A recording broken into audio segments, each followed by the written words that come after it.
मैं आशा करती हूँ कि आज हम सब बहुत आनंदित हैं क्योंकि हमने अपनी अपनी कलीसियाओं में जाके आत्मिक मन्ने को ग्रहण किया है। और ये आत्मिक मन्ना हम सब विश्वासियों के लिए अ, हमारी आत्मा को मजबूत करने के लिए, सामर्थ्य करने के लिए बहुत बहुत जरूरी है। तो बहनों भाइयों, जब भी आ, हम चाहे कितने भी व्यस्त रहें, लेकिन मेरा आप सबसे निवेदन है कि अपनी अपनी कलीसिया में जरूर जाए और सहभागिता करें और प्रभु के दासों से आत्मिक मन्ना को ग्रहण करें। आइए हम छोटी सी प्रार्थना करते हैं, फिर अपन वचन में जाएंगे। धन्यवाद धन्यवाद धन्यवाद पिता परमेश्वर, धन्यवाद पिता स्वर्ग तेरा सिंहासन और पृथ्वी तेरे पैरों की चौकी है बाप। धन्यवाद पिता परमेश्वर। हे सेनाओं के यहोवा तेरा, हे प्रतापी राजा, राजाओं के राजा, ईश्वरों के ईश्वर, तेरा लाख लाख धन्यवाद पिता कि बीते हर एक दिन में तूने हम सबको संभाला, सबको भला चंगा रखा, सब तुझ में आनंदित है पिता। धन्यवाद धन्यवाद धन्यवाद धन्यवाद पिता परमेश्वर। विनती और प्रार्थना है पवित्र आत्मा पिता, इस समय तू मेरे संगो साथ हो और मेरे होंठ की, मेरे जीभ की, मेरे मुंह की, मेरे मस्तिष्क की, मेरी आत्मा की चौकसी करना पिता। और जो वचन तूने मुझे दिया है वो मैं नहीं परंतु तू मेरे मुख से होके बोलना। तुझसे यही विनती और प्रार्थना है पवित्र आत्मा पिता। विनती और प्रार्थना है पिता परमेश्वर, हे पवित्र आत्मा पिता, इन वचनों के द्वारा प्रभु जी हम चेते और समझें कि पिता वचन हमसे क्या कहता है और उसके अनुसार प्रभु जी उसके पीछे चलने वाले हो सके। धन्यवाद पिता, धन्यवाद। मुझे इतना सुंदर समय तूने दिया पिता, शाम के समय, और मैं तेरे चरणों के पास हूँ। धन्यवाद पिता परमेश्वर, धन्यवाद धन्यवाद। मैं अपने सभी पासबान भाई बहनों को, प्रभु के दासों को पिता तेरे सामर्थ्य हाथ में सौंपती हूँ। हे याहवे, तू ही उनका रक्षक और रखवाला निगहबान है। परिस्थितियां बहुत विपरीत है पिता, फिर भी पिता हम सब तुझ में प्रभु जी और अधिक आगे बढ़ते चले जाए पिता। तुझसे यही विनती और प्रार्थना, चाहे परिस्थिति कैसी भी हो। हाँ पिता परमेश्वर, हम अपने विश्वास से ना डगमगाए पिता।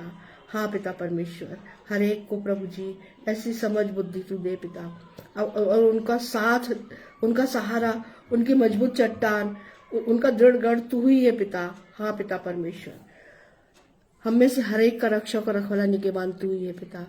तुझसे यही विनती और प्रार्थना है प्रभु जी कि चाहे परिस्थिति कैसी भी हो, हम तेरा साथ ना छोड़े पिता। हाँ प्रभु जी, वचन पढ़े, प्रार्थना करें और तुझ में लौलीन रहे, तुझ में बने रहे पिता। विनती और प्रार्थना है पिता परमेश्वर, मैं सभी भाई बहनों को जो फेसबुक लाइव पे तेरा सुसमाचार प्रचार में लगे हैं पिता, विनती और प्रार्थना है पिता, उनके खत्तों को भरा पूरा रखना, सबको एक अच्छा स्वास्थ्य देना पिता, और विशेष करके पवित्र आत्मा की सामर्थ्य से भरना। तुझसे यही विनती और प्रार्थना है पिता। दया कर पिता, हर एक पे दया कर।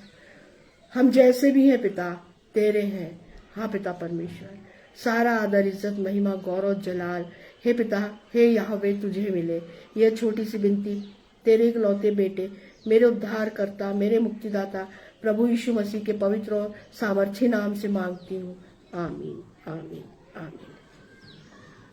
मैंने जैसे आप लोगों को बताया था, पिछले समय में अपन ने पहली वाणी जो यीशु मसीह ने जो क्रूस पे 7 वचन बोले थे, उन वचनों पे अपन मनन कर रहे हैं। तो अपन ने पिछले हफ्ते पहली वाणी पे मनन किया था कि हे पिता, इन्हें क्षमा कर क्योंकि ये नहीं जानते कि ये क्या कर रहे हैं, है ना। आज अपन दूसरी वाणी पे मनन करेंगे। दूसरी वाणी है लूका 23 और उसका 42 और 43वां पद। लूका 23 अध्याय और उसका 42 और 43 पद पढ़ना चाहूंगी। तब उसने कहा, हे यीशु, जब तू अपने राज्य में आए तो मेरी सुधि लेना। उसने उससे कहा, मैं तुझसे सच कहता हूं कि आज ही तू मेरे साथ स्वर्ग लोक में होगा। ये प्रभु यीशु मसीह के द्वारा दूसरी वाणी है जो उन्होंने क्रूस पे जब वो लटके हुए थे और दोनों डाकू, आजू बाजू उनके 2 डाकू थे, हम सब जानते हैं जब, क्योंकि हम पवित्र शास्त्र पढ़ते हैं, है ना। और तो एक डाकू विपरीत बात करता है, लेकिन दूसरा डाकू उसको डांटते हुए उससे कुछ वार्तालाप कर रहा है और प्रभु यीशु मसीह से विनती कर रहा है। तो सबसे पहले हम ये समझने की कोशिश करेंगे, जैसे प्रभु यीशु मसीह ने कहा, आज ही तू मेरे साथ स्वर्ग लोक में होगा। स्वर्ग लोक, पैराडाइज। क्या है पैराडाइज, है ना? अदन की बारी, जहां जीवन का वृक्ष सदा के लिए लगा रहेगा। कुछ बाइबल के जानकार ये मानते हैं कि यह स्वर्गलोक वह स्थान है जहां पर विश्वास योग्य लोग जो मर गए हैं न्याय के दिन की प्रतीक्षा करेंगे। इसे अब्राहम की गोद भी पवित्र शास्त्र में बताया गया है। जब हम लाजर और धनवान व्यक्ति के विषय में देखते हैं, तो धनवान व्यक्ति कहाँ था? अधोलोक में। और लाजर कहाँ था? इब्राहिम या अब्राहम की गोद में। तो इस स्वर्ग लोक को, पैराडाइज को, अब्राहम की गोद या अदन की बारी भी कहा जाता है। अगर लूका 16:19-22 अपन एक लाजर और धनवान के विषय में पढ़ सकते हैं। और प्रकाशित वाक्य 2 और उसके 7 में स्पष्ट लिखा है जीवन का वृक्ष, अर्थात स्वर्गलोक में है जीवन का वृक्ष, है ना? तो अब यहाँ पर हम देखते हैं कि अब हमने जान लिया कि स्वर्गलोक कहाँ है और कैसा है और क्या है, ठीक है ना? अच्छा, अब हम यहाँ पे देखते हैं पद अध्याय 23 का 39 से कुछ पद पढ़ना चाहूंगी मैं। जो कुकर्मी वहां लटकाए गए थे, उनमें से एक ने उसकी निंदा करके कहा, क्या तू मसीह नहीं? तो फिर अपने आप को और हमें बचा। इस प्रकार पर दूसरे ने उसे डांट कर कहा, क्या तू परमेश्वर से भी नहीं डरता?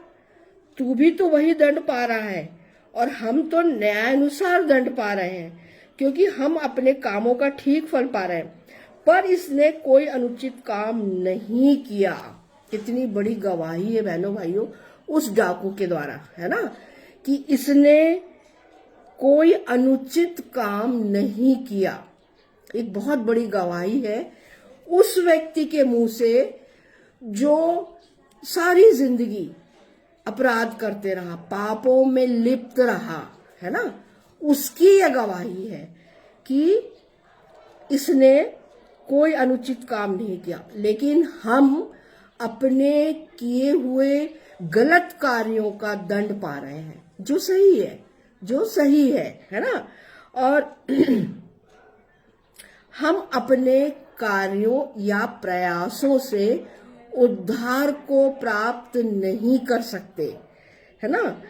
और उसके लिए क्या करना होगा? मुझे और आपको प्रायश्चित करना होगा, है ना? पश्चाताप करना होगा, क्योंकि उद्धार के पहले प्रायश्चित करना या पश्चाताप करना और मुंह से अपने पापों का अंगीकार करके प्रभु यीशु मसीह के समक्ष प्रार्थना करना, है ना? और प्रभु यीशु मसीह के समक्ष अपने पापों का अंगीकार करना, स्वीकार करना कि मैंने चोरी की, झूठ बोला, व्यभिचार किया, चुगली की, ईर्ष्या की, मैं बहुत ज्यादा गुस्से मेरा स्वभाव है। ये जो पाप है, ये जो सारी बुराइयां हैं, है ना? इन सब का अंगीकार करना, ठीक है? पश्चाताप करना, अपने मन को फाड़ना, है ना? तो उसके किसके सामने करना है? प्रभु यीशु मसीह के सामने, प्रार्थना के माध्यम से। तब जाके हमें उद्धार मिलेगा। तो ये जो डाकू है, हमको समझना होगा इसकी स्थिति परिस्थिति, है ना? और वह डाकू अपने कार्यों का जो वो कर चुका था, जिसके कारण उसे क्रूस की मृत्यु दी गई थी, है ना? मतलब अपराध, जो भयंकर से भयंकर अपराध, हत्या, चोरी, डकैती, ये क्योंकि वो डाकू था, है ना? तो उसने स्वीकार किया, उसने इस बात को स्वीकार किया, माना कि हम तो अपने नियमानुसार, है ना? हम तो क्या है? हम तो न्यायानुसार दंड पा रहे हैं, न्याय के अनुसार हमको दंड दिया जा रहा है। सही है वो, क्योंकि हमने ऐसे काम किए हैं, है ना? वो मान रहा है, स्वीकार कर रहा है अपने पापों को।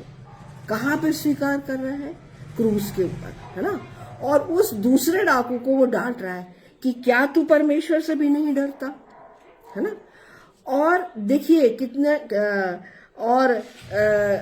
अद्भुत बात है ना, कि एक व्यक्ति अभी भी क्या समझ रहा है कि उसकी क्या समझ रहा है, क्या तू मसीह नहीं, तो फिर अपने आप को और हमें बचा। अब उसने सुना होगा, हो सकता है उसने देखा भी हो प्रभु यीशु मसीह के कार्यों को, तो वो उसको क्या समझ रहा था कि ये तो बचाने वाला है ना, कि किसने मुर्दों को जिलाया, लाजर को जिलाया, और लाजर को जिलाया तो ये कोई छोटी मोटी घटना नहीं थी बहनों भाई, ये कोई छोटी मोटी घटना नहीं थी। छिपकली गिरी यहाँ पे अभी टेबल पे, तो ये बहुत बड़ी घटना थी, और ये पूरे उस क्षेत्र में निश्चित रूप से फैली होगी। तो इस डाकू ने भी इस बात को सुना होगा, है ना।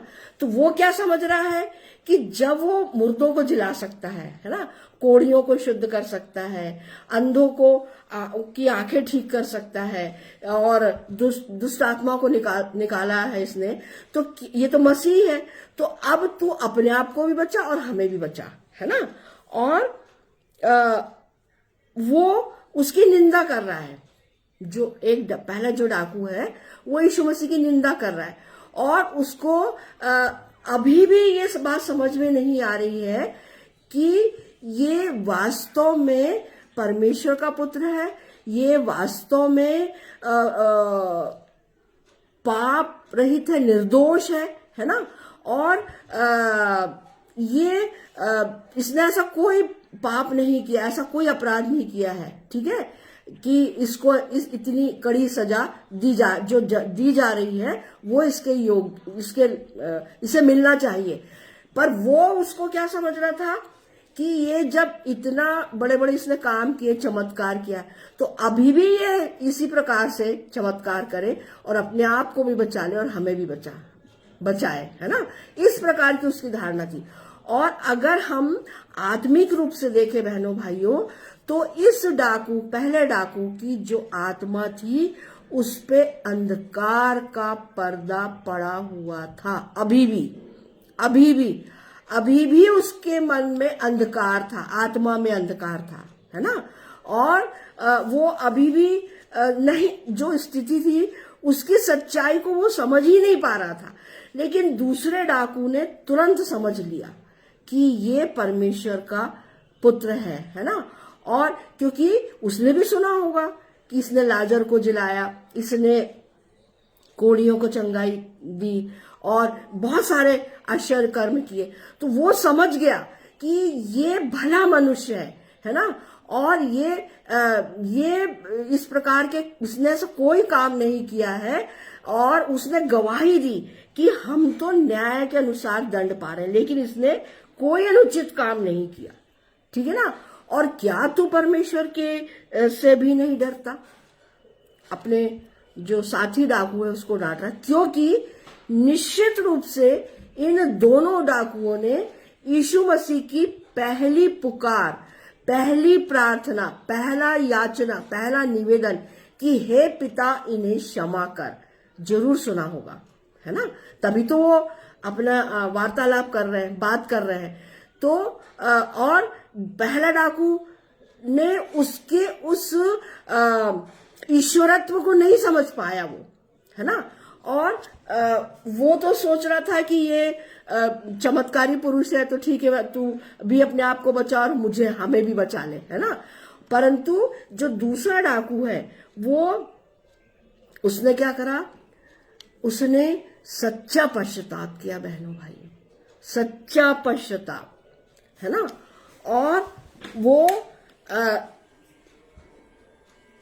हमें अपने पापों अपराधों के लिए मन से पश्चाताप करना जरूरी है। तो जो जब मैं हमेशा बोलती आई हूं कि जब तक मैं अपने मन को नहीं फाड़ूंगी, मैं अपने मन से पूरे गुनाहों को, पापों को, है ना, का अंगीकार अपने मुंह से नहीं करूंगी प्रभु यीशु मसीह के सामने, सच्चा पश्चाताप मुझे करना है। आज बहनों भाइयों, मैं आप सबसे विनती करती हूँ कि समय बहुत कम है हम सबके पास, है ना जाने हमारे प्रभु यीशु मसीह का आगमन कब हो जाए। जो हम संसार में देख रहे हैं आज स्थिति परिस्थिति उससे, और हमारा पवित्र शास्त्र भी इस बात की गवाही देता है, भविष्यवाणियां है कि यीशु का आगमन बहुत निकट है। तो मेरा आप सभी जितने भी मुझे सुन रहे हैं या बाद में सुनेंगे, सबसे निवेदन है कि सच्चे मन से प्रभु यीशु मसीह के पास आए, है ना, पश्चातापी मन से प्रभु यीशु मसीह के पास आए और उद्धार को प्राप्त करें। प्रार्थना के द्वारा प्रार्थना करें और पश्चाताप करें, पापों का अंगीकार करें, जैसे इस डाकू ने किया, है ना। हम तो न्याय के अनुसार दंड पा रहे हैं क्योंकि हम अपने कामों का ठीक फल पा रहे हैं। जो हमने काम किए हैं, चोरी डकैती हत्या लूटपाट और भी, है ना, इसका हम सही फल पा रहे हैं। जो हमारे काम थे, है ना, इतने निंदनीय इतने पाप से भरे हुए हमारे काम थे, तो उसका हम सही दंड पा रहे हैं। लेकिन इसने ऐसा कोई अनुचित काम नहीं किया। ये गवाही दे रहा है, कहाँ गवाही दे रहा है? वो क्रूस के ऊपर, है ना, क्योंकि उसने वो परमेश्वर से डरता था, दूसरा डाकू जो इस गवाही को दे रहा है ना। और वो क्या बोल रहा है? वो यीशु से विनती करता है, विनती कर रहा है यीशु से, है ना। वह यीशु को प्रभु स्वीकार करता है। वो कह रहा है ना, हे यीशु, जब तू अपने राज्य में आए तो मेरी सुधि लेना। तो अब राज्य में आए का क्या मतलब है? वो इस बात को समझ गया कि स्वर्ग का राज इसी का है ना, प्रभु यीशु मसीह का है, और ये स्वामी है, ये स्वामी है। तो वो उसको क्या समझ रहा है? वो यीशु को प्रभु स्वीकार करता है ना, मन से, और वह मसीह के राज की अंत में जीत होने पर विश्वास करता है।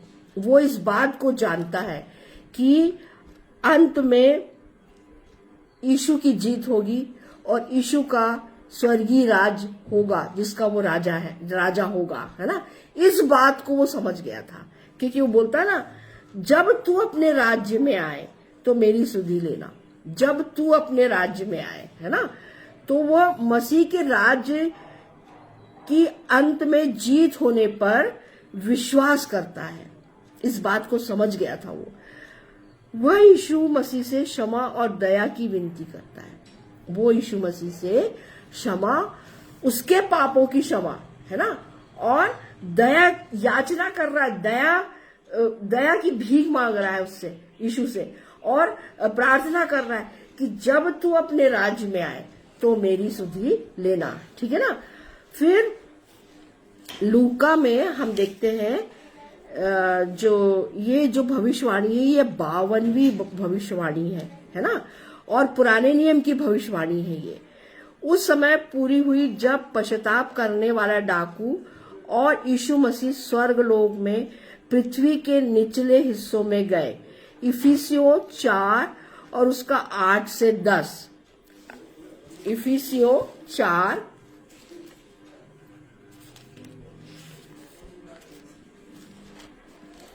8 से 10 पढ़ना चाहूंगी।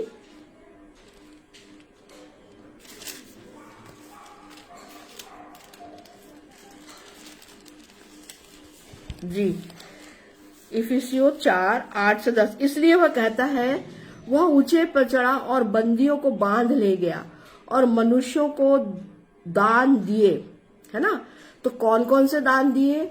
जब वो स्वर्ग लोक में नीचे, है ना, नीचे मतलब इसलिए वह कहता है, वह ऊंचे पे चढ़ा मतलब क्रूस पे चढ़ा, और जितने बंदी आत्माएं थी जो अधलोक में थी, है ना, उनके को उसने क्या करा? सबको छुड़ाया।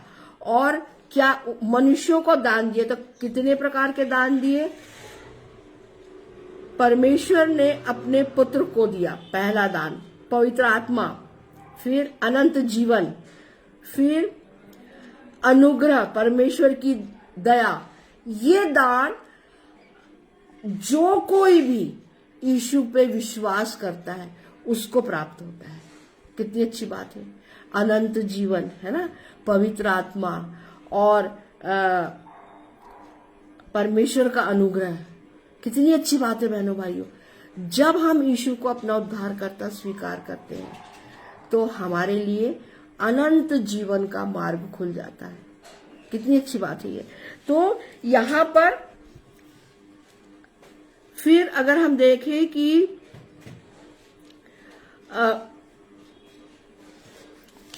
उसने पृथ्वी के निचले स्थानों में के बंधन से धर्मी आत्माओं को स्वतंत्र किया, है ना।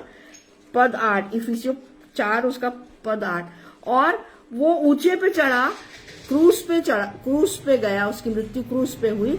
लेकिन जब वो अधोलोक में गया तो जितनी भी पहले शैतान ने क्या करा था, उन सारे जिन्होंने यीशु परमेश्वर पिता के लिए, जिनके नाम के लिए जिनकी हत्याएं हुई थी और जिनको मारा गया था, उन सब आत्माओं को, बंदी आत्माएं लिखा है ना यहाँ, तो बंदी आत्माएं थी उनको स्वतंत्र किया, ठीक है। और जो धर्मी थे उन सब आत्माओं को स्वतंत्र किया। और हाबिल से लेकर मसीह के समय तक मरे थे। जो हाबिल से लेके, केन का भाई हाबिल, केन ने अपने भाई की हत्या की थी ना, उत्पत्ति में हम पढ़ते हैं। तो हाबिल से लेकर के मसीह तक उस समय तक जितने भी लोग प्रभु यीशु मसीह के लिए, स्तिफानुस को हम देखते हैं, है ना, और भी बहुत सारे लोग जिन्होंने यीशु मसीह को अपना उद्धारकर्ता स्वीकार किया था, उन सबकी भी हत्याएं की थी। और पुराने नियम में भी हम ये देखते हैं कि बहुत सारे लोग जो परमेश्वर के पीछे चलते थे, उनकी भी हत्याएं रोमी सरकार के द्वारा और विभिन्न उन शासकों के द्वारा की गई थी। तो वो सारी धर्मी आत्माओं को प्रभु यीशु मसीह ने क्या करा, उन आत्माओं को आजाद किया। वह इन बंदियों की आत्मा को स्वर्ग ले गया, है ना। अगर हम देखें पुराने नियम में भजन 68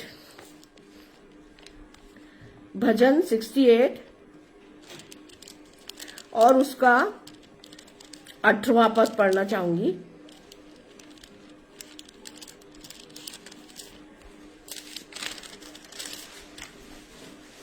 तू ऊंचे पर चढ़ा, तू लोगों को बंधुआई में ले गया, तूने मनुष्यों से वरन हठीले मनुष्यों से भी भेंट ली, जिससे यहाँ परमेश्वर उनमें वास करे, है ना। तो ये यीशु मसीह के विषय में भविष्यवाणी थी जो दाऊद राजा ने की थी, ठीक है ना, कि वो ऊंचे पे चढ़ेगा, मतलब क्रूस की मृत्यु उसको सहना पड़ेगा। और जितनी भी धर्म के द्वारा, परमेश्वर के पीछे चलने के द्वारा, या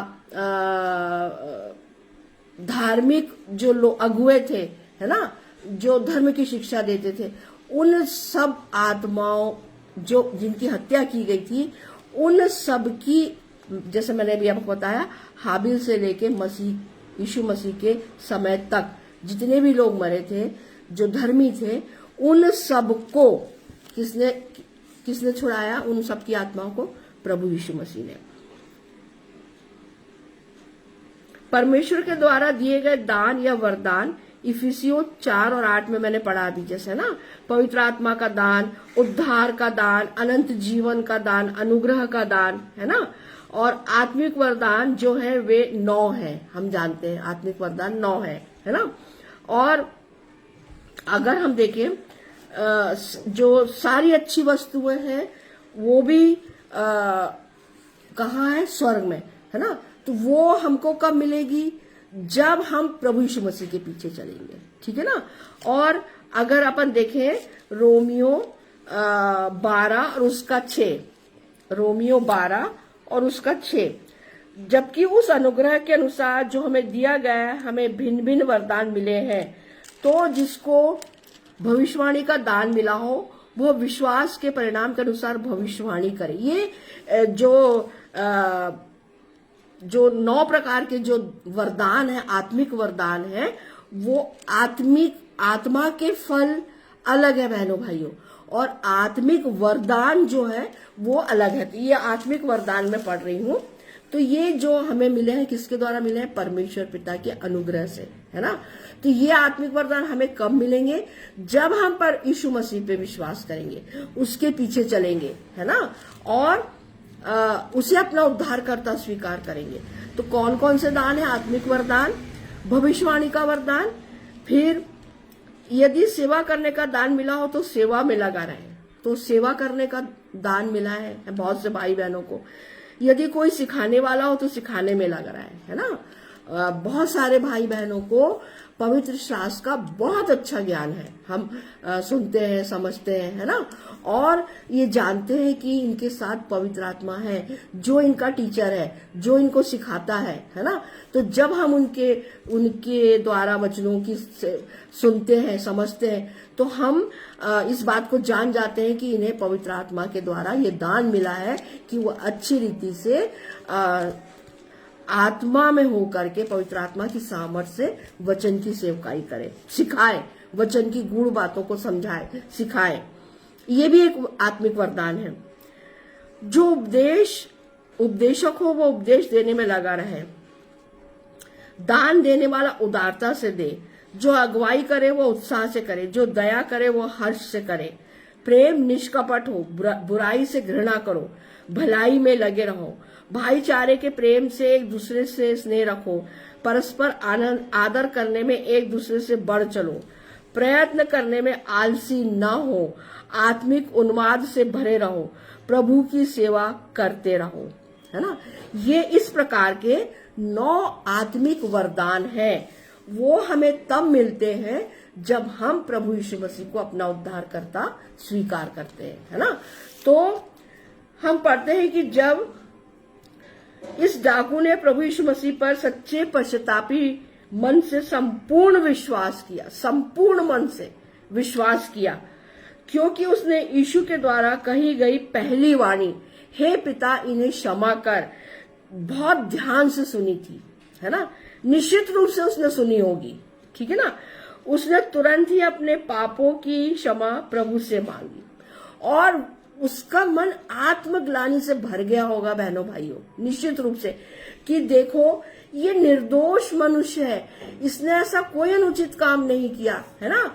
परंतु हमने जो अनुचित काम किया है, हमने जो पाप किया है, जो अपराध किया है, वो तो कितना कितना बड़ा है, और उसका मन आत्मग्लानि से भर गया होगा और उसने तुरंत पश्चाताप किया, तुरंत, है ना।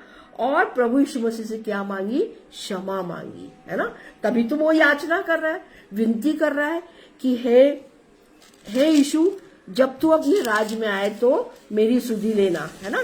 वो याचना कर रहा है, निवेदन कर रहा है, प्रार्थना कर रहा है यीशु मसीह से। कितनी अद्भुत बात है बहनों भाइयों ये। और कहा कि मेरी सुधि लेना, है ना। तो उसने यीशु की निर्दोषता की भी गवाही दी, जैसे मैंने अभी आपको बताया कि ये तो हम तो क्या है, अपने कर्मों के अनुसार दंड पा रहे हैं जो न्यायोचित है, लेकिन इसने कोई अनुचित काम नहीं किया। ये बहुत बड़ी बात है बहनों भाइयों, कि वह व्यक्ति, वह डाकू क्रूस के ऊपर लटका है ना, और अब कुछ ही घंटे उसके पास शेष है जीवन के, ठीक है ना। उस 11वें घंटे में बताइए आप, उस 11वें घंटे में उसको अपनी गलतियों का, अपने पापों का, अपने अपराधों का ज्ञान प्रभु यीशु मसीह की पहली प्रार्थना के द्वारा हो चुका था, है ना, कि हे पिता इन्हें क्षमा कर, क्योंकि ये नहीं जानते कि ये क्या कर रहे हैं। और तो तुरंत उसने कहा कि हे यीशु, जब तू अपने राज्य में आए तो मेरी सुधि लेना। मतलब यीशु मसीह के सामने वो गिड़गिड़ा रहा है, याचना कर रहा है, प्रार्थना कर रहा है, और वो समझ गया था कि ये परमेश्वर का पुत्र है, इसलिए वो परमेश्वर से भी डरता है इस समय, है ना। और अपने जीवन के 11वें घंटे में उसने प्रभु यीशु मसीह को अपना उद्धारकर्ता स्वीकार किया, है ना। अपने मन से पश्चाताप किया, अपने मन को फाड़ा, है ना, और अपने मन को फाड़ा, और उसने यीशु मसीह को अपना उद्धारकर्ता स्वीकार किया। हाँ, ये सच है कि उसने डूब का बपतिस्मा नहीं लिया था, है ना। और ऐसी परंतु ये सच्चाई है कि उसने अपने मन को प्रभु यीशु मसीह के सामने फाड़ा, विनती कर रहा है, वो याचना कर रहा है और निवेदन कर रहा है, प्रार्थना कर रहा है और अपने पापों की क्षमा मांग रहा है। वो है ना कि हम तो स्वीकार कर रहा है ना वो अपने पापों को, तो वो अपने पापों को स्वीकार कर रहा है। तो जब हम प्रभु यीशु मसीह के सामने अपने पापों को स्वीकार करते हैं बहनों भाइयों, है ना, बहुत सारे भाई बहन, मैं बहुत बार बात करती हूँ बहुत सारे लोगों से, तो वो बोलते हैं कि नहीं, हमने तो ऐसा कोई पाप नहीं किया, है ना। तो उनकी दृष्टि में पाप क्या है मुझे नहीं पता, शायद हत्या करना या जो भी बड़े बड़े जो अपराध है शायद हो सकता है वो होंगे, लेकिन हमारा पवित्र शास्त्र बिल्कुल स्पष्ट रीति से हमें बताता है कि हमें छोटे से छोटा मतलब पाप, मन में गलत विचार, मस्तिष्क में गलत भावना भी, ये भी पाप की श्रेणी में है ना, नहीं लाना है, नहीं लाना है, ठीक है ना। तो ये डाकू जो है वो इस बात को समझ गया था कि ये जो यीशु है वो परमेश्वर का पुत्र है, और दूसरा ये है कि इसने तो ऐसा कोई अनुचित काम नहीं किया, है ना। जितने अनुचित काम है वो सब मैंने और तुमने किए, है ना। क्या तू परमेश्वर से नहीं डरता? पर वो डर रहा है, ये डाकू डर रहा है, और ये डाकू डर के परमेश्वर से विनती और याचना करता है ना, और अपने हृदय को पूरी सच्चाई से, पूरी ईमानदारी से प्रभु यीशु मसीह के सामने फाड़ के रख देता है ना। और प्रभु यीशु मसीह, उसने सच्चे मन से पश्चाताप किया। प्रभु यीशु मसीह यही तो चाहते हैं बहनों भाइयों, पिता परमेश्वर यही तो चाहता है कि हम सच्चे मन से पश्चाताप करें। फिर वो जिस दलदल में थे हम, उस दलदल को हमने छोड़ दिया, उस पाप को हमने छोड़ दिया, फिर से हमको उसमें नहीं जाना है। फिर अब हमको किसके पीछे जाना है? प्रभु यीशु मसीह के, क्योंकि अब उसने हम अपने खुद के स्वयं के लहू से मेरी आत्मा को धो करके शुद्ध कर दिया है, पाप रहित कर दिया है। तो अब मेरे को फिर से उस तरफ नहीं देखना है, पाप में नहीं जाना है ना। और क्या है? प्रभु यीशु मसीह के पीछे चलना है। उसने अपने सारे गुनाहों का अंगीकार भी प्रभु यीशु मसीह के सामने किया, है ना, कि हम तो क्या, और हम तो न्यायानुसार दंड पा रहे हैं, है ना, क्योंकि हम अपने कामों का ठीक फल पा रहे हैं, ठीक फल पा रहे हैं। तो उसने पश्चाताप किया और 11वें घंटे में पश्चाताप किया। ठीक है, उसने बपतिस्मा नहीं लिया था, और बपतिस्मा लेने के लिए उसके पास समय भी नहीं था, है ना, और स्थिति परिस्थिति भी नहीं थी। तो पर भी प्रभु यीशु मसीह ने उसके पापों को क्षमा किया और क्या आश्वासन दिया कि निश्चित मैं तुझसे सच कहता हूं कि आज ही तू मेरे साथ स्वर्गलोक में होगा। आज ही, आज, कल परसों नरसों नहीं, है ना, अगले महीने पर, अगले साल नहीं, आज ही तू मेरे साथ स्वर्गलोक में हो। कितना बड़ा अनंत जीवन के लिए प्रभु यीशु मसीह ने उसके लिए मार्ग खोल दिया, है ना बहनों भाइयों। वो अपने जीवन के अंतिम क्षणों में था, अंतिम पलों में था, उसने बपतिस्मा नहीं लिया था, ये सच्चाई है। तो प्रभु यीशु मसीह उसकी उस दशा को समझ रहा था, और प्रभु यीशु मसीह ने इस बात, प्रभु यीशु मसीह के लिए ये बात महत्वपूर्ण है कि हम अपने मन को फाड़ें, सच्चाई से अपने पापों को स्वीकार करें, पश्चातापी मन से हम उसके पास आए, है ना, तो वो क्षमा करने में धर्मी और न्यायी है। तो यहाँ पर भी वो क्या कहता है? मैं तुझसे सच कहता हूं कि आज ही तू मेरे साथ स्वर्गलोक में होगा, आज, है ना। कितनी बड़ी गारंटी दे दिया बहनों भाइयों उसने, प्रभु यीशु मसीह के द्वारा उस डाकू को मिल गई। कितना बड़ा क्या बोलना चाहिए, अश्योरेंस मिल गया कि तू आज ही मेरे साथ स्वर्गलोक में होगा, है ना।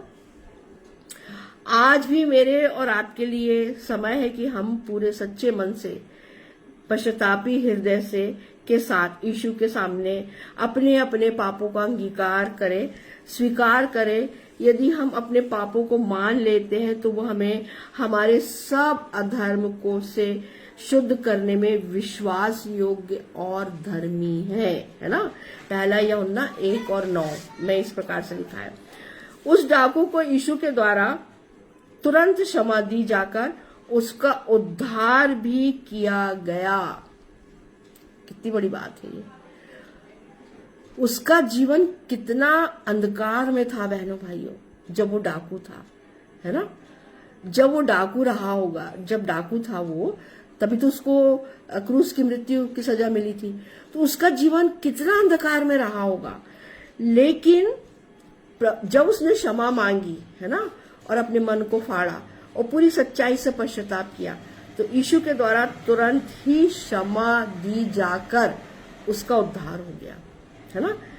यीशु ने कहा कि आज ही तू मेरे साथ, अर्थात प्रभु यीशु ने उसे उसके पापों से आजाद किया तथा उसको उद्धार भी दिया, क्योंकि उसके साथ स्वयं प्रभु यीशु मसीह था, है ना। जब मेरे और आपके साथ प्रभु यीशु मसीह है तो निश्चित रूप से उद्धार हमारे पास है। निश्चित रूप से 101% अनंत जीवन मेरे और आपके पास है। तो मेरी आप सबसे विनती है बहनों भाइयों कि हमें सच्चे पश्चातापी मन से प्रभु यीशु मसीह के पास आना है ना। फाड़िए ना अपना मन, खोलिए और उससे माफी मांगिए, है ना। क्षमा करने में वो विश्वास योग्य और धर्मी है ना। और वो क्षमा करता है ना। वो इसलिए तो आया कि उसने हमारे सारे पापों को अपने ऊपर लिया। और जब मैं अंगीकार करती हूँ, मैं ये डाकू ने स्वीकार किया, उसने अंगीकार किया, उसने पश्चाताप किया, तो यीशु मसीह ने उसको तुरंत क्या कहा, तुरंत ही उसके पापों को से उसको आजाद किया, उसे क्षमा मिली, उसे उद्धार मिला, उसे अनंत जीवन मिला बहनों भाइयों। क्योंकि उसके साथ कौन था, प्रभु यीशु मसीह था। उस डाकू के प्रभु का साथ, उस डाकू को प्रभु का साथ मिला, है ना, स्वर्गलोक। उसकी आत्मा भी गई होगी निश्चित रूप से, जब उसने स्वर्गलोक, तू मेरे साथ स्वर्गलोक में होगा। कितनी बड़ी बात है ये कि यीशु मसीह के साथ वो स्वर्गलोक में गया, है ना। और उसे मुक्ति भी मिली पापों से, है ना, उद्धार मिला और सबसे बढ़ के अनंत जीवन मिला। क्या आज हमें प्रभु से हमारे गुनाहों की माफी मिल सकती है? प्रश्न चिन्ह है। हम चाहे कैसे भी है बहनों भाइयों, है ना, हम चाहे कैसे भी है, अधर्मी है, पापी है ना, बहुत सारे पाप हमारे मन में है, मस्तिष्क में है, हम चाहे कैसे भी है, परंतु जब हम प्रभु यीशु मसीह के पास आते हैं तो निश्चित रूप से, जैसे इस डाकू ने अपने मन को फाड़ा, सच्चे मन से पश्चाताप किया, प्रभु यीशु मसीह को अपना उद्धारकर्ता और राजा स्वीकार किया, प्रभु स्वीकार किया, तो जब मैं और आप भी, है ना, हम किसी भी धर्म के हो, यीशु मसीह धर्म बदलने नहीं आया बहनों भाइयों। ये बहुत गलत बातें बोली जाती है कि यीशु मसीह धर्म बदल रहा। धर्म, वो तो खुद यहूदी था, और जिन्होंने क्रूस पर उसको लटकाया है, चढ़ाया, वो सब यहूदी थे, है ना। तो यीशु मसीह किसी का धर्म नहीं बदल रहा, यीशु मसीह जीवन बदलने आया। क्योंकि मेरी आत्मा कहाँ जाएगी मरने के बाद? अगर मैंने प्रभु यीशु मसीह को अपना जीवन आज नहीं दिया, यीशु मसीह को अपना उद्धार करता आज नहीं स्वीकारा, प्रभु यीशु मसीह के सामने अपने पापों का अंगीकार नहीं किया, पश्चाताप नहीं किया, जैसे वो दूसरा पहला डाकू, है ना, पहला डाकू तो उसका ठट्टा उड़ा रहा था, मजाक उड़ा रहा था, तो निश्चित रूप से, क्योंकि उसने प्रभु यीशु मसीह को अपना उद्धार करता नहीं स्वीकारा, है ना, वो तो बोल रहा था तू भी बच और हमें भी बचा, है ना, तो उसने प्रभु यीशु मसीह को अपना उद्धार करता नहीं स्वीकारा, तो उसकी आत्मा कहाँ गई होगी? निश्चित रूप से अधलोक में, नरक में गई होगी, है ना। और इस डाकू, ये डाकू स्वयं यीशु मसीह उसके साथ था अधोलोक में, है ना। कितनी बड़ी बात है ये।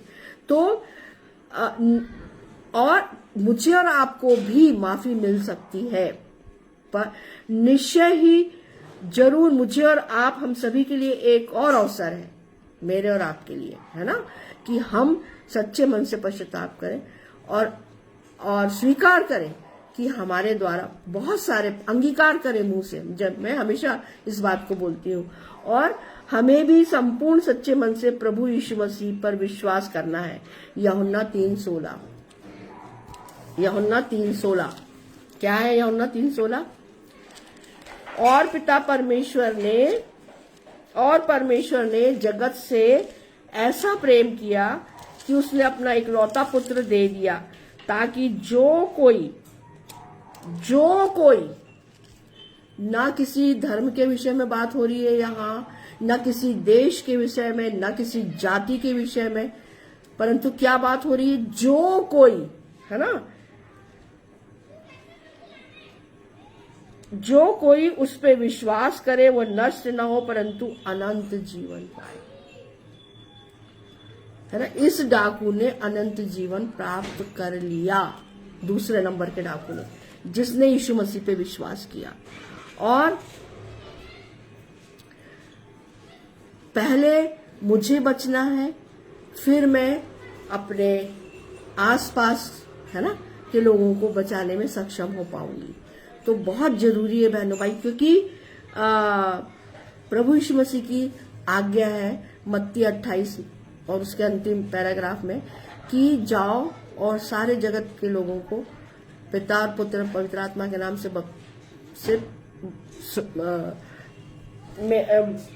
वचन सुनाओ और सुसमाचार सुनाओ, है ना।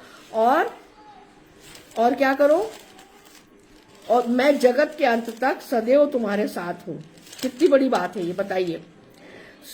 इसलिए तुम जाओ, सब जाति के लोगों को चेला बनाओ और उन्हें पिता और पुत्र और पवित्र आत्मा के नाम से बपतिस्मा दो, और उन्हें सब बातें जो मैंने तुम्हें आज्ञा दी है मानना सिखाओ, है ना।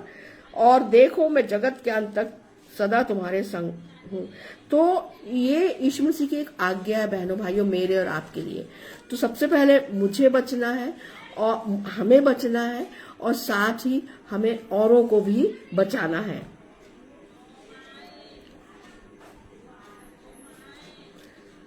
फिर है स्वर्ग में होगा, जिसे प्रभु यीशु मसीह स्वयं उस डाकू की आत्मा के साथ था, अर्थात स्वर्गलोक, है ना। तो स्वर्गलोक मैंने भी आपको बताया कि अदन की बारी, या जो पृथ्वी के नीचे का जो स्थान है ना, उस डाकू के मन फिराने से स्वर्ग में कितना आनंद मनाया गया होगा, इसकी कल्पना हम कर सकते हैं, है ना। एक भी आत्मा जब बचती है बहनों भाइयों, तो स्वर्ग में बहुत आनंद मनाया जाता है ना।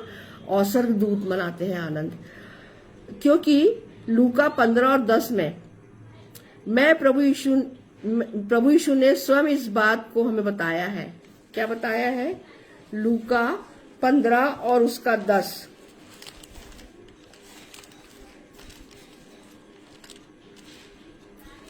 लूका 15 और उसका 10 पढ़ती हूँ। मैं तुमसे कहता हूँ कि इसी रीति से एक मन फिराने वाले पापी के विषय में परमेश्वर के स्वर्गदूतों के सामने आनंद होता है ना। जब एक भी आत्मा बचती है, तो जो प्रभु यीशु मसीह को अपना उद्धार करता स्वीकार करती है, तो स्वर्ग में जो मन फिराता है, अपने पापों से तौबा करता है, पापों से फिरता है, तो परमेश्वर के स्वर्गदूतों के सामने आनंद होता है ना। ये प्रभु यीशु मसीह ने स्वयं कहा। तो ये कितनी खुशी की बात है बहनों भाइयों, ये, है ना, कि एक मन फिराता है। जब एक पापी जो प्रभु यीशु मसीह के पास आता है, तो स्वर्ग में आनंद होता है। बताइए।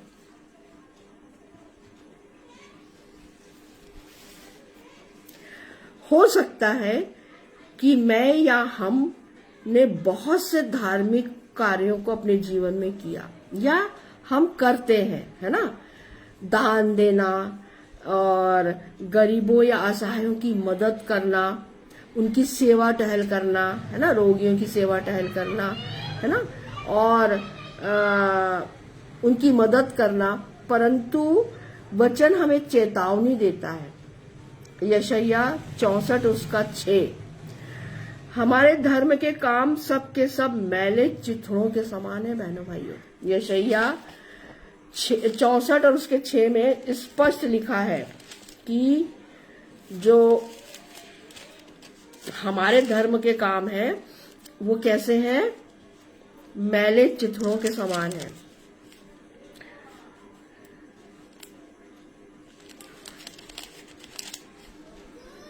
चौसठ और उसका 6,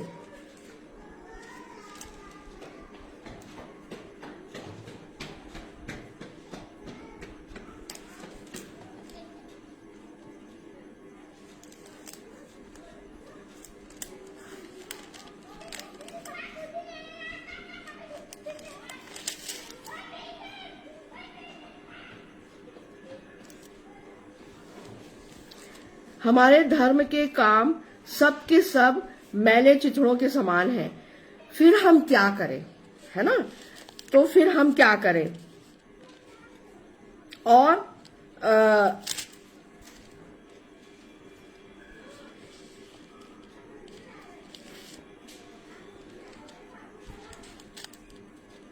ये है, हम तो सब के सब अशुद्ध मनुष्य कैसे हैं और हमारे धर्म के काम सब के सब मैले चिथड़ों के समान है।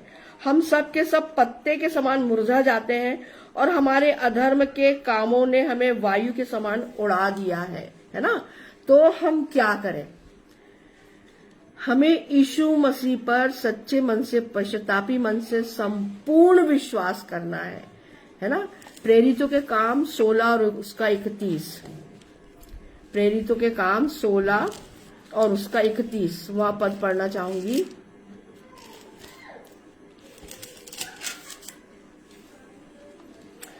उन्होंने कहा, प्रभु यीशु मसीह पर विश्वास कर तो तू और तेरा घराना उद्धार पाएगा। हमें संपूर्ण मन से प्रभु यीशु मसीह पे विश्वास करना है ना। और यदि हम भी आज प्रभु यीशु मसीह पर सच्चे मन से प्रार्थना करते हैं और मुंह से अपने पापों का अंगीकार करते हैं और मानते हैं, स्वीकार करते हैं कि हम स्वभाव ही से पापी हैं, है ना, तो वह हमें और हमें उद्धार की जरूरत है ना। तो वो हमारे गुनाहों से हमें आजाद करने में, स्वतंत्र करने में और उद्धार देने में सक्षम है प्रभु यीशु मसीह, है ना। वो क्षमा करता है और अनंत जीवन, वो हमें क्षमा करता है, हमें उद्धार देता है और अनंत जीवन में अपने उसके साथ हम अनंत जीवन में रहेंगे, ये गारंटी हमें प्राप्त होती है ना। तो बहुत अच्छी बात है कि हम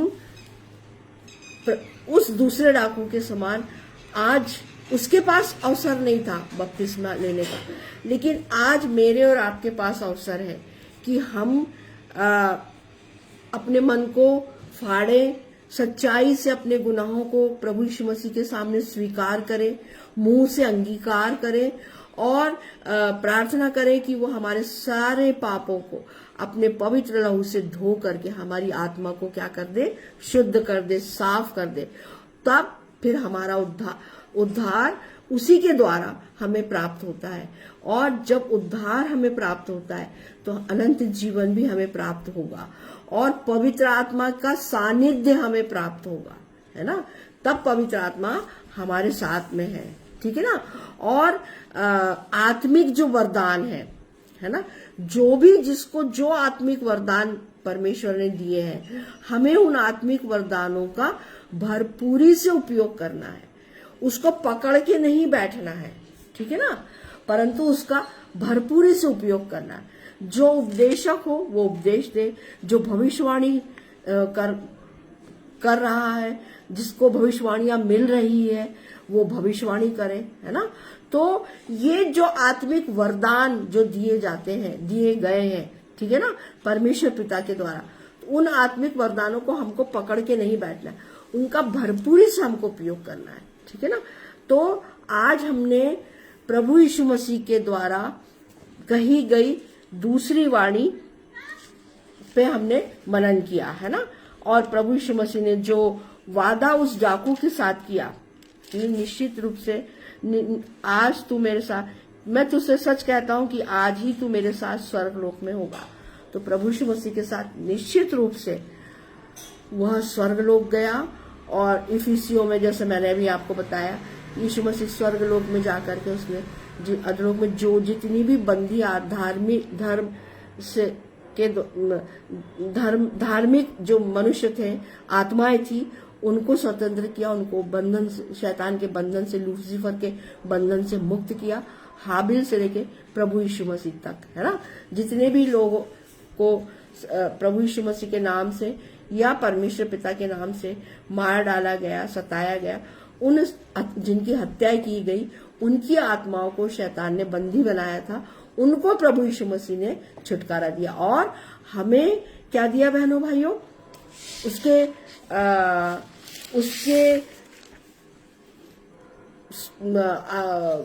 स्वर्ग लोक में जाने से हमें क्या क्या मिला? पवित्र आत्मा, है ना, उद्धार, अनंत जीवन, परमेश्वर का अनुग्रह और आत्मिक वरदान, है ना। तो ये बातें हमको प्रभु यीशु मसीह के द्वारा प्राप्त होती है, प्रभु यीशु मसीह के द्वारा हमें दी जाती है। पर कब? जब हम प्रभु यीशु मसीह के पास सच्चे मन, जैसे वो डाकू सच्चे मन से प्रभु यीशु मसीह के पास आया, है ना, और उसने अपने मन को फाड़ा और पूरी सच्चाई से अपने गुनाहों को स्वीकारा, है ना, कि हम तो न्याय के अनुसार दंड पा रहे हैं, अपने कर्मों के अनुसार जो हमने काम किया उसके अनुसार हमें सही दंड मिल रहा है ना। तो हम भी इस बात को और जाने समझे कि हम भी पापी हैं, पर वो हमें क्षमा करने में और हमारे पापों से हमें छुटकारा दिलाने के लिए तत्पर है ना। तो जब एक पापी व्यक्ति का जब अपना मन फिराता है, तो हमने पढ़ा, यीशु मसीह ने स्वयं इस बात को बताया कि परमेश्वर पिता के स्वर्गदूत स्वर्ग में आनंद मनाते हैं। तो मेरी और आपकी जिम्मेदारी है कि हम सबके कारण स्वर्ग में बहुत रोज आनंद मनाया जाए, है ना। जब मैं बची तो मैं तो बचा तुम भी बचो, है ना, एक गाना है ना, मैं तो बचा तुम भी बचो। तो आखिरी नरसिंगा फूका जाने वाला है, तेरा मेरा सबका यीशु आने वाला है। तो जब मैं बची हूं तो मेरी सबसे प्राथमिक ड्यूटी है, परमेश्वर और यीशु मसीह की आज्ञा है मुझ पर कि मुझे औरों को बचाना है ना। और जब हम एक आत्मा बचाते हैं तो स्वर्ग में देखिए स्वर्गदूत कितना आनंद मनाते हैं। तो क्या आज मेरी और आपकी का प्रथम कर्तव्य नहीं है कि हम आत्माओं को बचा करके प्रभु यीशु मसीह के राज में, परमेश्वर के राज में, है ना, लाने वाले हों? मेरे और आपके लिए ये यीशु मसीह के द्वारा दी गई, उससे वो चेलों के लिए आज्ञा नहीं है बहनों भाइयों, मेरे और आपके लिए भी वो आज्ञा है ना, ये जाओ और पिता और पुत्र पवित्र आत्मा के नाम से बपतिस्मा दो और मेरे चेले बनाओ और उन्हें जो जो मैंने तुम्हें सिखाया वो सब मानना सिखाओ। यीशु मसीह ने ये आज्ञा अपने चेलों को नहीं, मुझे और आपको भी दी है। तो हम सबका भी ये कर्तव्य है कि जब हमारा उद्धार हो चुका है ना, तो हम और लोगों को भी प्रभु यीशु मसीह के सुसमाचार प्रचार को सुनाएं और ये बताए कि वो सिर्फ यहूदियों के लिए और इस्राएलियों के लिए नहीं आया था, पूरे जगत के पापों को उसने उठाया था अपने ऊपर क्रूस पे, है ना। और अभी मैं एक कुछ देख रही थी फेसबुक पे, तो नाना पाटेकर जी ने बहुत अच्छी सुंदर बात बोली कि यीशु मसीह ने एक बात बोली कि हे पिता इन्हें क्षमा कर, है ना। तो वो मनुष्य से क्या बन गया? देवत्व का गुण उसमें आ गया। मैंने आपको पिछली बार बताया था कि प्रभु यीशु मसीह या परमेश्वर का बेटा, परमेश्वर का मेमना या मेरा उद्धारकर्ता ऐसे ही नहीं बना बहनों भाइयों, है ना, या मेरे और आपके पाप प्रभु यीशु मसीह के नाम से क्षमा किए जा रहे हैं या जाते हैं, तो प्रभु यीशु मसीह को ये अधिकार है, क्योंकि उसने उस क्रूस की मृत्यु को सहा है। जो प्रायश्चित मुझे और आपको करना था, क्योंकि हमने पाप किया, उसने कोई पाप नहीं किया, वो निर्दोष है, निष्कलंक है, लेकिन उसने पूरे संसार का पाप, अपराध, दंड, श्राप, बीमारियां सब अपने ऊपर ली, है ना, कोड़े खाए, 39 कोड़े अपनी पीठ पे खाए, संसार की सारी बीमारियों के लिए, और पूरे संसार के सारे पाप परमेश्वर पिता ने उसके ऊपर लाद दिया, है ना। तो जब हम और उसने क्रूस की मृत्यु सही, तो ये और अपना पवित्र लहू बहाया, 7 उसके शरीर के 7 जगहों से बहनों भाइयों खून निकला है ना, 7 जगह। सिर में जब मुकुट पहनाया, पूरा सिर और चेहरा उसका लहू लुहान था, है ना। 2 हाथ कितने हो गए? 3। 2 पैर कितने हो गए? ये पैर ऐसा रखा ना, तो कितने हो गए? यीशु मसीह पीठ पूरी छलनी हो गई, है ना, खून से लथपथ। अब बताइए आप, तो हम कल्पना नहीं कर सकते बहनों भाइयों। तो जब उसने अपना और वो पूरा पवित्र लहू अपने पिता के पास स्वर्ग में लेकर गया, और उसने वो दाम चुकाया, और दाम चुका करके हमें मोल ले लिया, है ना। जैसे पुराने नियम में हम पढ़ते हैं कि मेमनों के लहू के द्वारा पाप क्षमा किए जाते थे, है ना। मंदिर में जो याजक महायाजक होते थे, वो वेदी पर बकरे का या मेमने का लहू लेके जाते थे, लेकिन यहाँ प्रभु यीशु मसीह ने एक ही बार में सारा मूल्य चुका दिया, तो परमेश्वर ने उसको सब चीजों पे अधिकार दे दिया, है ना। आज वो कहाँ है? पिता के दाहिनी ओर बैठा है, स्वर्ग में है ना। वहां से वो जीवितों और मृतकों का न्याय करने बहुत जल्दी आने वाला है बहनों भाइयों। इस बात को मुझे और आपको समझना है ना, और अपने मन को प्रभु यीशु मसीह की ओर फेर करके, अपने पापों को उसके सामने स्वीकार करके, उसे अपना उद्धारकर्ता स्वीकार करना है ना। तो जैसे वो डाकू उसके साथ स्वर्ग लोक में गया, मेरी और आप हम सब की मनोकामना है, इच्छा है कि हम भी प्रभु यीशु मसीह के साथ उसकी दुल्हन के रूप में पिता के घर जाए, है ना, स्वर्ग में जाए। हम सब की इच्छा है ये। आइए हम छोटी सी प्रार्थना करते हैं। धन्यवाद धन्यवाद धन्यवाद पिता परमेश्वर, सच में अद्भुत है पिता तेरे वचन पिता परमेश्वर। जब हमारे ऊपर खुलते हैं पिता, ये वचन जब पवित्र आत्मा की सामर्थ्य से पिता ये वचन खोले जाते हैं, अद्भुत प्रकाशन पिता परमेश्वर हमें प्राप्त होता है। धन्यवाद धन्यवाद धन्यवाद प्रिय परमेश्वर, धन्यवाद पिता, धन्यवाद पुत्र, धन्यवाद पवित्र आत्मा पिता। इन वचनों के द्वारा पिता सच में पिता आज हमने सीखा पिता परमेश्वर कि तेरे बेटे के पास उद्धार है, तेरे बेटे के पास अनंत जीवन है। हाँ, और हम सबको अपनी आत्माओं से सारी गंदगी, सारी मलिनता दूर करके सच्चे मन से, पश्चातापी मन से उसके समीप जाना है, उससे अपने पापों का उसके सामने अंगीकार करना है अपने मुख से पिता। हमने आज ही सीखा है। धन्यवाद पिता तेरी योजना के लिए, धन्यवाद पिता तेरे बेटे के पवित्र लहू जो उसने क्रूस कलवरी पे बहाया पिता, जिसके द्वारा हम सबको प्रभु जी हमारे पापों से छुटकारा मिला है। धन्यवाद धन्यवाद, तेरी स्तुति हो, तेरी प्रशंसा हो, तेरी जय जयकार हो पिता परमेश्वर। धन्यवाद पिता परमेश्वर, नहीं तो हम तो पापी थे, पापी हैं, और नरक में ही हम जाते पिता, लेकिन तू नहीं चाहता, क्योंकि तू मनुष्य से बहुत प्रेम करता है, अगापे प्रेम करता है, और तू बिल्कुल नहीं चाहता कि एक भी आत्मा नरक जाए। तेरी इस योजना के लिए पिता मैं जितना धन्यवाद दूं पिता, हम सब जितना धन्यवाद दें कम है पिता परमेश्वर, कि प्रभु यीशु मसीह के द्वारा हम बचाए गए हैं। धन्यवाद पिता, धन्यवाद, तेरी स्तुति हो, तेरी प्रशंसा हो, तेरी जय जयकार हो पिता परमेश्वर। धन्यवाद धन्यवाद धन्यवाद पिता।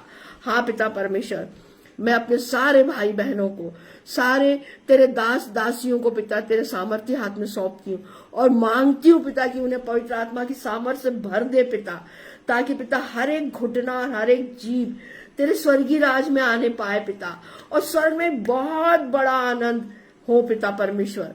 धन्यवाद पिता, धन्यवाद धन्यवाद धन्यवाद।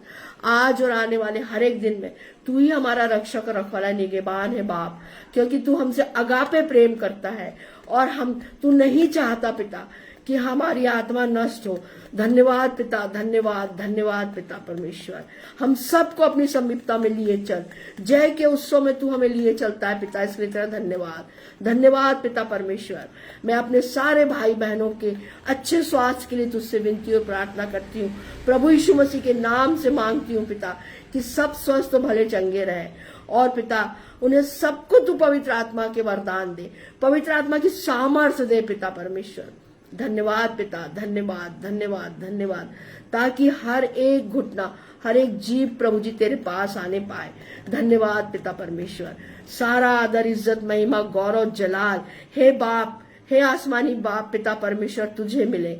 ये छोटी सी विनती तेरे बेटे, मेरे उद्धारकर्ता, मेरे मुक्तिदाता प्रभु यीशु मसीह के सामर्थ्य और पवित्र नाम में होके मांगती हूँ। दया करके स्वर्गीय राज में ग्रहण कर। आमीन आमीन और आमीन।